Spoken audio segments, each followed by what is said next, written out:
Manusia yang diciptakan menurut gambar dan rupa Allah justru seringkali lebih ngeyel dan tidak mau tunduk kepadanya. Terakhir, Amsal 1:7 mengingatkan kita bahwa takut akan Tuhan adalah permulaan pengetahuan. Tanpa rasa hormat dan tunduk kepada Allah, semua kepandaian kita bisa berbalik menjadi kebodohan rohani. Perenungan untuk kita. Dalam gereja zaman now, gereja sekarang ini makin canggih ya. Panggung megah, lighting keren, musik luar biasa. Tapi hadirat Tuhan kadang malah kayak hilang di tengah gemerlapnya dunia. Pemimpin rohani sibuk banget ngejar follower. Jemaat kaya jadi VIP, yang miskin, cuma jadi nomor sekian. Pejabat, pintar paling tapi pintar. Pintar bikin janji manis, lihai dalam retorika. Tapi begitu duduk di kursi, lupa semuanya.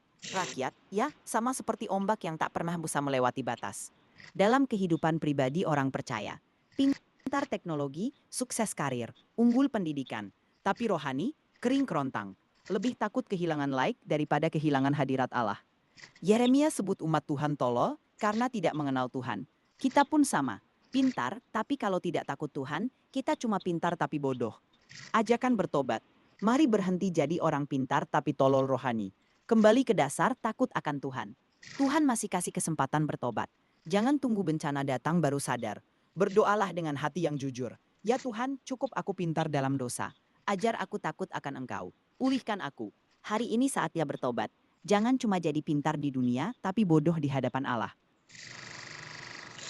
Ya, makanya kembali ke Amsal 1 ayat 7, permulaan pengetahuan itu takut akan Tuhan ya. Jadi percuma ya kalau kita pinter, sejenius apapun, tapi kita nggak punya rasa takut akan Tuhan. Bahkan orang pintar pun belum tentu secara karakter, secara moral, etika itu juga pinter.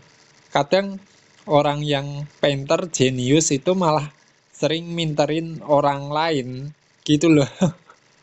Nah terus piye?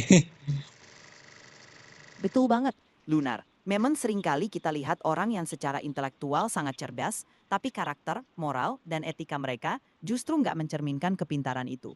Penting banget diingat bahwa takut akan Tuhan itu bukan cuma soal tahu banyak hal atau punya gelar tinggi, tapi lebih ke bagaimana kita hidup sesuai dengan firman Tuhan dalam keseharian. Kalau kita cuma pintar dalam hal duniawi, tapi lupa untuk membangun karakter yang sesuai dengan nilai-nilai Tuhan, maka kita kehilangan arah.